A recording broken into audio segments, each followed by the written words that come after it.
우리 오늘 본문의 이 내용을 우리가 어떻게 이해하면 좋을까? 오늘 이 내용을 통해서 하나님이 우리에게 주시는 교훈이 무엇인가를 살펴보기 원하는데요. 우리가 그러기 위해서 우리 7절의 이 말씀을 좀 우리가 유의할 필요가 있습니다. 우리가 한글 성경에는 엘리사가라고 나와 있는데 우리 한글은 이 and라는 단어가 빠져 있어요. 원문에는 그리고라는 말로 시작을 합니다. and, 그리고. 자, 이 뜻은 무엇일까요? 앞에 있는 사건과 지금 우리가 방금 봉독한 내용이 서로 깊은 연관이 있다는 것입니다. 서로 연관하여 이 말씀을 우리가 이해하기를 원하는 거예요. 그러면 앞에 있는 내용은 뭐죠? 바로 수된 여인이 기근을 맞아서 7년간 피해 있다가 돌아와서 자기 잃었던 다시 집을 찾는 하나님의 지키심과 보호하심을 경험하는 내용입니다. 그러면 오늘 이 내용은요, 아마 그 반대가 되는 내용이죠. 그리고라는 것은 이 내용과 반대가 되는 내용을 우리에게 소개하기 원하는 것입니다. 그것이 뭔가 하면 실제 앞에 있는 수냄 여인은 하나님을 온전히 공경하는 여인이었어요. 그럼 여기 나와 있는 하사와 이 베나다스는요, 하나님을 공경하지 않는 한 사람이 등장하게 됩니다. 그리고 실제 여기에 엘리사가 이 수냄 여인에 대해서는 어떤 기근을 이렇게 맞이했을 때 그에게 찾아가서 그에게 귀한 은혜 말씀을 줍니다. 너는 이 환난을 피하라고 하는 여전히 그를 돌보고 인도하는 그런 내용이 나오는데요. 오늘 봉독한 내용에서는 하나님의 사람이 그에게 찾아가지 않습니다. 오히려 그들이 찾아와요. 어떻게 하면 좋을지 강구를 함에도 불구하고 내용은 어떻게 되는가요? 실은 하나님은 그에게 어떤 은혜를 베풀지 않습니다. 그래서 실제 앞에 있는 내용은 그가 비록 기근을 맞아서 자기의 집을 잠시 떠나 있지만 여전히 하나님은 그 여인을 지키시고 보호하시고 다시금 이 모든 이 생명을 살리는 우리가 그런 내용이었다면 오늘 이 봉독한 내용은요, 그 반대의 내용이 되는 거죠. 여전히 하나님은 그를 지키지 않습니다. 보호하지 않습니다. 결국 그의 모든 왕위를 빼앗기게 되는 우리가 반대의 역사가 벌어지죠. 하나님도 본다면 이 여인은 7년간 피해 있으면서 모든 자기의 집을 한순간 잊어버렸습니다. 그래서 다시 하나님의 은혜로 그 모든 것을 찾게 되는 회복을 보여줘요. 근데 오늘 여기 이 왕은 회복이 아니라 오히려 이제 모든 왕권을 이제 빼앗기게 되는 그런 사건. 자, 그렇게 볼 때 오늘 이 내용의 가장 기본적인 내용은 하나님이 이미 버린 백성들, 그의 백성이 아닌 자들을 하나님이 어떻게 역사하고 있는가를 보여주는 전체 내용이라고 볼 수가 있습니다. 자, 그럼 우리가 이제 이 내용을 살펴보기 위해서 우리가 한 절 한 절 보기 원하는데요. 7절에 엘리사가 다메섹에 갔을 때에 엘리사가 다메섹에 왜 갔을까요? 엘리사가 다메섹에 간 이유가 우리가 그전까지 이 엘리사는 다른 지역에 별로 가지 않았어요. 근데 실은 엘리사가 다메섹에 갑니다. 그리고 이때는 언제일까요? 우리가 내용으로 볼 때에는 실제 엘리사가 수냄 여인에게 찾아가서 이제 환란이 시작하기 때문에 기근이 시작하기 때문에 피하라고 이야기를 하고 그 얼마 후의 사건입니다. 여기에 볼 땐 7년 후 나오지만 이 내용은 이 기근의 초반의 내용의 사건을 다루고 있어요. 그 실제 수냄 여인에게 이 말을 준 다음에 자기도 얼마 있다가 그 이스라엘을 떠나서 다메섹으로 간 사건입니다. 그 실제 이 엘리사도 여기 다메섹에서 어느 정도 머물러 있는 것을 볼 수가 있어요. 서로 기근을 피한 것입니다. 근데 우리가 다메섹에 왜 갔을까? 단순히 기근을 피하기 위한 것인가? 뭐 백성은 우리 하나님의 보호심에 인도할 수 있지만 하나님의 종이 오히려 함께 그와 함께 고통을 나눠야 되는데 자기도 어려움을 피하기 위해서 다메섹을 갔을까? 우리가 그런 내용은 아닐 것입니다. 자, 다메섹에 왜 갔을까요? 엘리사가 바로 그것은 하나님이 이스라엘 땅의 심판을 지금 선포하였기 때문에 하나님의 재앙이 이스라엘에 머물러 있기 때문에 하나님은 그를 그 재앙에서 피신을 시켜주십니다. 그래서 우리가 7년 동안 환란을 받거든요. 이스라엘 백성이 7년 환란은 백성이 하나님이 3년 반의 징계를 주어도 그들의 삶을 돌이키지 않기 때문에 하나님의 더 엄한 벌로 준 것을 볼 수가 있어요.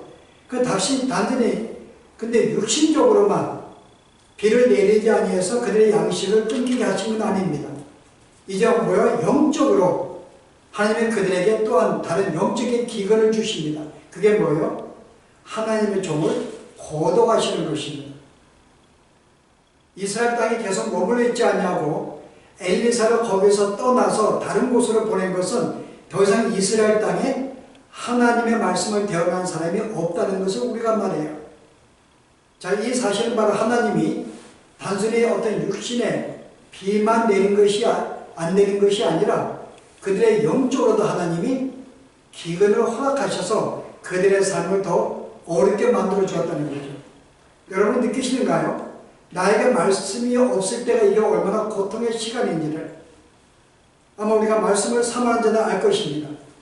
내가 오늘날 성경을 아무리 읽어도 내가 말씀을 보아도 내 마음속에 어떤 느낌이 없을 때, 특별히 저도 이 말씀을 제가 준비하거나 함께 내가 이렇게 상고할 때 특별히 어떤 말씀에 깨달음이 없을 때가 있어요. 이 말씀이 뭘 말하고 있는지 때로는 그때 너무 마음에 답답함을 느껴요.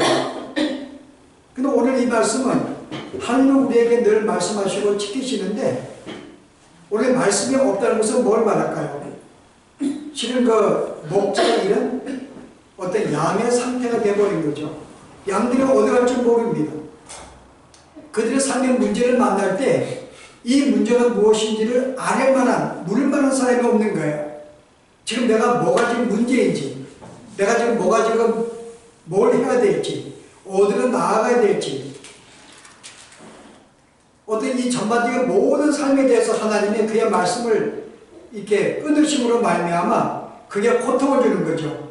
그래서 진짜 하나님의 사람들에게 가장 큰 고통은 내게 말씀이 나에게 없는 것입니다. 하나님 나를 버리신 거예요. 그래서 옛날에 사울왕이 그가 범죄했을 때에 하나님은 어떻게 했는가요? 그에게 한번 기회를 주었어요. 그래서 블레셋 가지고 모든 걸 쳐서 다 없애라고 했는데 그가 다 없애지 않냐고 좋은 것만 일부러 가져오는 걸 볼 수가 있는데 그 일로 말미암아 하나님이 그를 떠나게 됩니다. 더 이상 그에게 말씀하지 않아요. 그의 삶을 간섭하지 않습니다. 그냥 내버려 두십니다.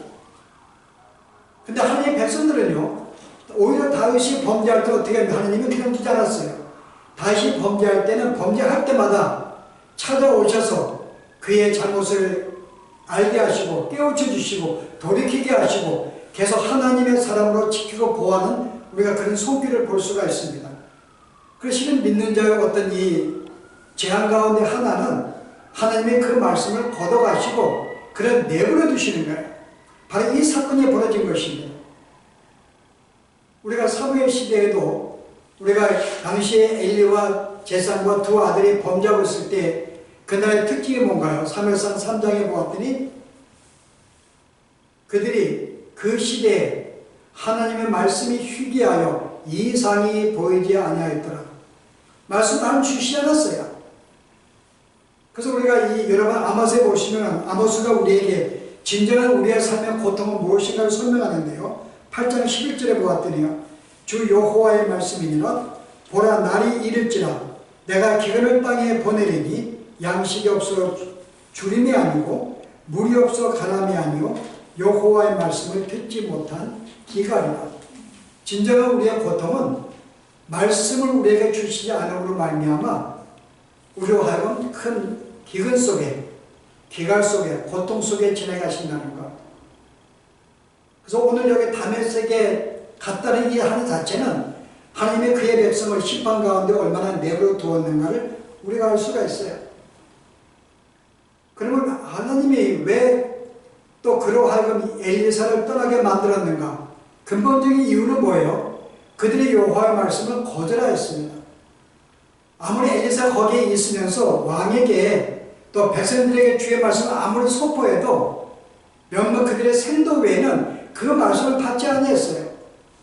그 주의 말씀을 선포해도 받지 아니했을 때 하나님은 말씀을 더 이상 주시지 않습니다. 여러분 신약에 보시면 하나님이 예수님의 가버나움에 가신 사건이 마태복음 8장에 소개되는데요. 가버나움에 갔더니 어떤 일이 벌어져요? 거기 무덤에 귀신 들린 자가 돌아다닙니다. 그래서 거기서 귀신 들린 자를 고쳐줘요. 근데 방법이 뭐였어요? 그 사람 귀신 들린 자가 귀신이 타협을 하잖아요. 우리로 하여금 머리 내쫓지 말고 저기 돼지 무리 속에 넣어주십시오. 그래서 예수님이 들어줘가지고 거기에 있는 이 마귀의 군대가 다 사람이 나와가지고 돼지 속에 들어갑니다. 그 돼지가 그 순간에, 마귀가 들어오는 순간에 그들이 막 날뛰면서 다 떨어져 죽게 돼요.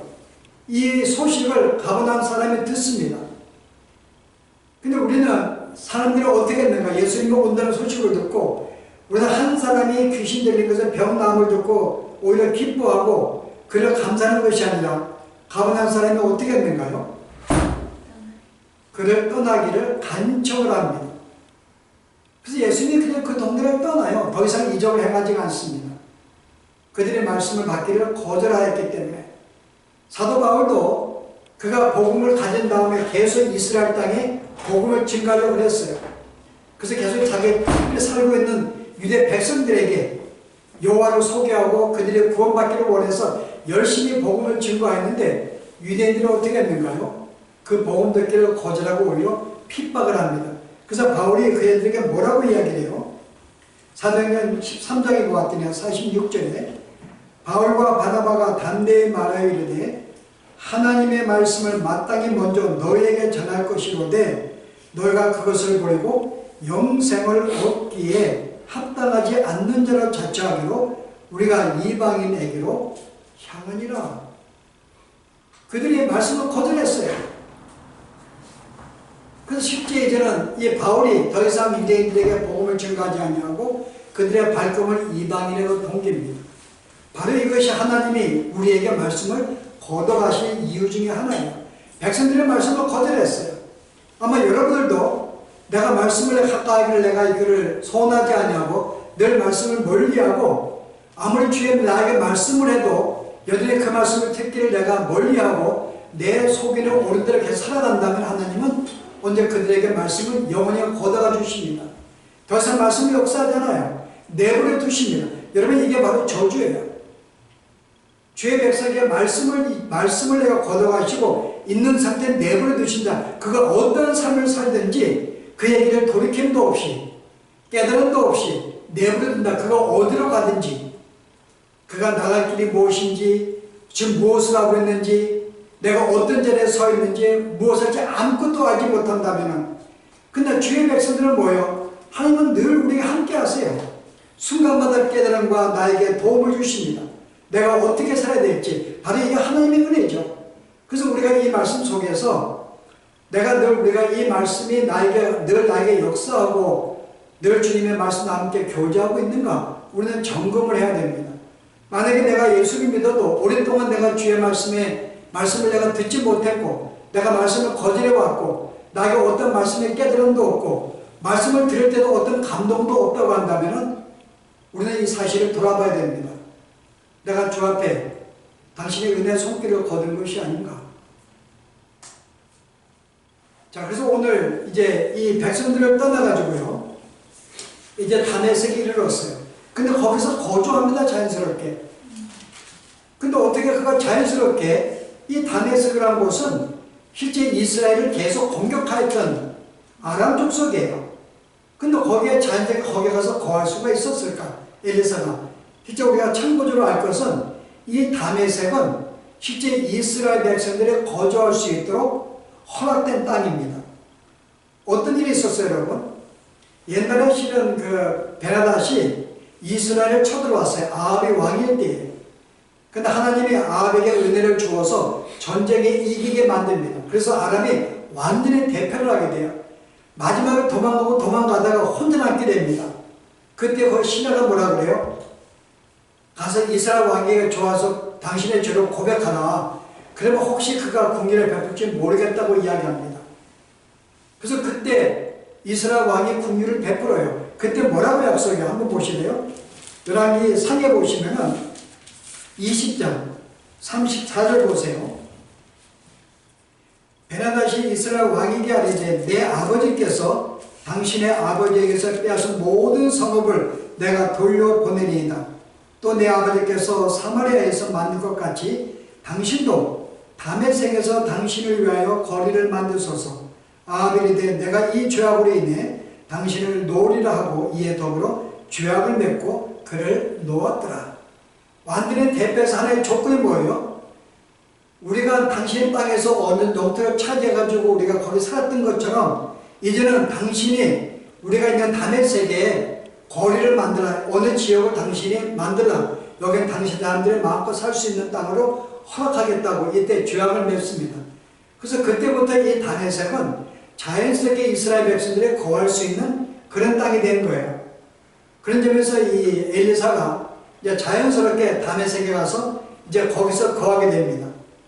그래서 말씀을 걷어가시고 이제 다메섹에 이르게 되죠. 자, 이 소식을 이제 베나다시 듣게 됩니다. 언제예요? 이 사람이 아플 때 병들어 죽게 되었어요. 아무리 병을 치료해도 나을 수 없는 상황이 되었을 때 소식을 듣습니다. 엘리사가 다메섹에 왔다. 근데 이 베나다시 엘리사에 대한 경험들이 많아요, 여러분. 어떤 경험이 있는가요? 그가 이스라엘 쳐들어왔을 때 이스라엘 왕을 죽이려고 하려고 스파이를 보내 계속 그곳을 숨겼는데 숨겨놓는 곳마다 엘리사가 이야기를 해가지고 왕이 위험을 이렇게 벗어나게 만듭니다. 이 소식을 왕이 듣게 돼요. 그래서 그가 엘리사를 잡아 죽이기 위해서 그의 신하들을 그에게 보냅니다. 여러분 그 사진 알고 있죠? 바로 앞에 6장의 사건이에요. 바로 2장 앞에 나오는데 잠깐 보실래요? 어떤 사건이 나오는데 6장에 보았더니요. 13절에 왕이 이르되 너희는 가서 엘리사가 어디에 있나 보라. 내가 사람을 보내어 그를 잡으리라. 왕이 아뢰되 이르되 보라 그가 도단에 있도다 하리이다. 왕이 많은 병과 많은 군사를 그에게 보내 그를 잡으려고 많은 병사들을 보냅니다. 여러분 근데 실은 우리가 이 내용을 볼 때요. 저는 그것 좀 굉장히 인간이 어떤 존재인가를 알 수가 있는데요. 바로 이때만 얼마 전까지만 해도 엘리사를 잡아 죽이려고 했던 왕이었어요. 그 자기가 병들었더니 이제는 이때 어떤 이 사건을 경험했으니까 아 엘리사가 보통 사람이 아니구나. 왜냐하면 내가 나만 알고 있는 이 비밀을 미리 왕한테 알게 해가지고 그를 살리기를 주었다는 것은 그가 보통 사람이 아닌 걸 알았기 때문에 바로 그 소식을 듣고 자기의 신하를 보냅니다. 내가 이 병을 나을 수 있는가 알아보라고 보내요. 여기서 인간이 얼마나 간사한지 조금 전까지만 해도 그 사람이 좋아가지고 그 사람에게 뭐 이렇게 죽이려고만 했던 그 사람이었는데요. 갑자기 자기가 병들고 도움을 받을 때가 되니까는 또 그에게 많은 내부를 보내가지고 또 도움을 청하는 이런 인간의 모습이 저는 이 사실 속에서 인간이 얼마나 상황에 따라 이 마음이 바뀌는지 지금 나하고 관계가 좋을 때는 굉장히 나하고 친하고 자기가 감까지 빼가지고 나를 이렇게 함께 친하려고 하다가요. 갑자기 나에게 도움이 안 되면 어때요? 냉정하게 끊어버리는 게 인간의 모습입니다. 그 인간은 정을 주면 안 되시라뇨. 항상 우리 마음속에 어느 정도 손을 두고 인간을 대해야 됩니다. 왜냐하면 인간의 본성이 그렇기 때문에. 옛날에 바울도 복음을 증거할 때 갈라디아에 교회 갔을 때 얼마나 이 바울이 좋았는가 하면은 자기의 간을 빼가지고도 이 바울에게 줄 정도로 그렇게